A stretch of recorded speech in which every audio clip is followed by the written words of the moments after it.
নমস্কার দর্শক বন্ধু, আমি শ্রী সৌরভ শাস্ত্রী, আদি পরাশর আসানসোল জ্যোতিষ। আপনারা যারা আমাকে সাবস্ক্রাইব করেছেন তারা অনেক দিন ধরেই দেখছেন। যারা সাবস্ক্রাইব করেননি তারা অতি অবশ্যই সাবস্ক্রাইব করুন। অনেক দিন পর আপনাদের সামনে উপস্থিত হচ্ছি আমি, তার জন্য আমি দুঃখিত। আজকে আমি একটা ছোট্ট বিষয় নিয়ে বলবো, যেটা ছোট্ট বিষয় বলছি ঠিক কথা, কিন্তু সেটি একটি বৃহত্তর সমস্যা, বিশেষ করে মেয়েদের জীবনের জন্য। সেটি হলো, আমার কাছে প্রায় ক্লায়েন্টরা আসে দেখাতে, সেই সমস্যাটি হচ্ছে মাঙ্গলিক সমস্যা। মাঙ্গলিক সমস্যা নিয়ে এর আগেও আমি অনেক ভিডিও করেছি।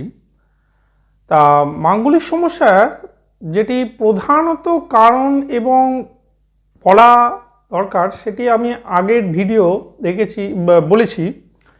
সেই ভিডিওটিতে আপনারা দেখেছেন, শুনেছেন, জেনেছেন। কিন্তু সমস্যাটা হলো বিবাহ হয়ে গেছে সেক্ষেত্রে কি মাঙ্গলিক দোষ খণ্ডন করা যেতে পারে? সেটা ছেলেদের ক্ষেত্রেই হোক, মেয়েদের ক্ষেত্রেই হোক, বিবাহর পরে মাঙ্গলিক দোষ খণ্ডন হয় কি? দেখুন, প্রথমত হচ্ছে মাঙ্গলিক দোষ হয় কখন? আমি এটা আবার পুনরায় বলছি, যখন চতুর্থ, সপ্তম, অষ্টম, দ্বাদশ এবং লগ্ন স্থানে মঙ্গল বসে থাকে। অর্থাৎ কি, লগ্নে, চতুর্থে, সপ্তমে, অষ্টমে এবং দ্বাদশে যদি মঙ্গলের অবস্থান হয় তাহলে মাঙ্গলিক দোষ হয়ে থাকে। এবং সেই মাঙ্গলিক দোষ আরও গুরুতর সমস্যা সৃষ্টি করে যখন শনি বা রাহুর নক্ষত্রে বা শনি বা রাহুর দৃষ্টিতে আসে, সেটি আরও খারাপ পরিস্থিতিতে আসে। আমি এটাও বলেছিলাম এর আগে ভিডিওতে যে সপ্তম স্থান হচ্ছে বিবাহ স্থান, সেখানে মঙ্গল থাকলে বা অষ্টম দুর্ঘটনার স্থানে মঙ্গল থাকলে নানাবিধ কারণ হয়ে থাকে। তার জন্য অনেক কিছু ভুগতেও হয় মানুষকে এই মাঙ্গলিকের জন্য। কিন্তু সমস্যাটা হলো, আমার কাছে এরকম অনেক মানুষ এসছে যাদের বিবাহ হয়ে গেছে, তাদের মাঙ্গলিক দোষটা কিভাবে কাটানো যাবে। দেখুন, প্রথমত বলে রাখি, বিবাহর পরে মাঙ্গলিক দোষ খুব একটা কাটে না। বিবাহের পরে সে হাজার লক্ষ কোটি টাকা ব্যয় করে যদি মাঙ্গলিক দোষের পূজা আর্চা করা হয় তাহলে সেটি ঠিকমতো কাটে না। সেক্ষেত্রে বিবাহের পরে যদি দেখা যায় যে এরকম জাতক জাতিকার কুণ্ডলিতে মাঙ্গলিক দোষযুক্ত হয়ে আছে এবং মাঙ্গলিক দোষ খণ্ডন করা হয়নি, সেক্ষেত্রে রক্ত প্রবাল ধারণ করা অত্যন্ত আবশ্যকীয়। সেটি হচ্ছে লগ্নছক বিচার করে তবে। দ্বিতীয়ত হচ্ছে, জাতক বা জাতিকাকে প্রত্যহ মঙ্গলবার স্নান সেরে একটি তামার ঘটিতে, যদি তামার ঘটি না হয় মাটির ঘট,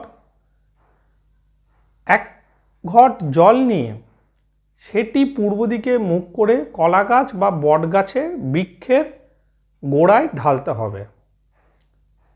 কলা গাছ বা বট গাছের বৃক্ষের গোড়ায় ঢালতে হবে।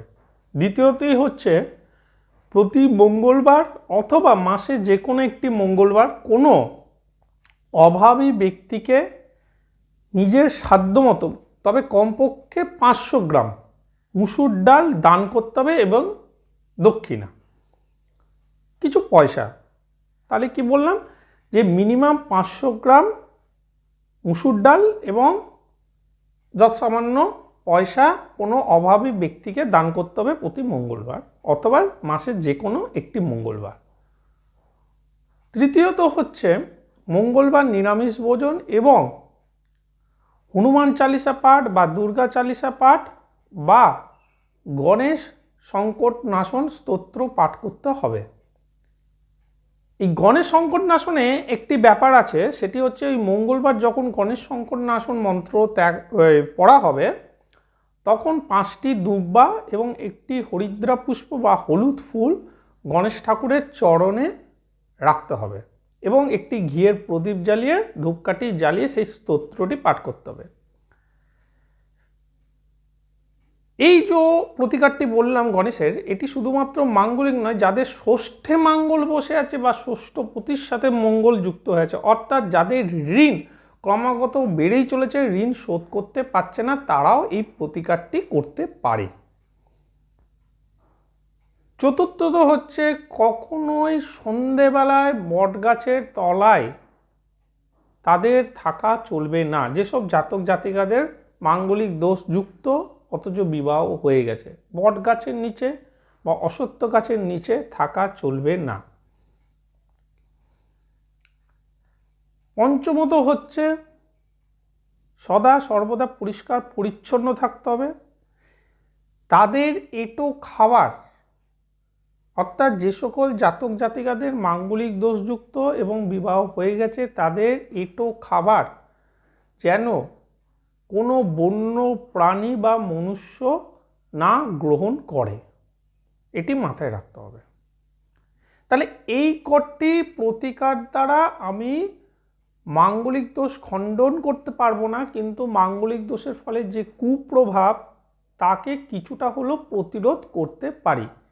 কিন্তু এটাই মনে রাখতে হবে, বিবাহর পরে কখনোই মাঙ্গলিক দোষ খণ্ডন করা যায় না। যারা যতই বলুক যে বিবাহের পরে পূজা আদি বা ইত্যাদি করলে পরে মাঙ্গলিক দোষ খণ্ডন হয়ে যায়, এটি কখনোই হয় না। যাই হোক, আপনাদের সঙ্গে আবার পুনরায় আমার দেখা হবে, এই বলে আমার এই বক্তব্য সম্পূর্ণ করছি। নমস্কার, ভালো থাকবেন।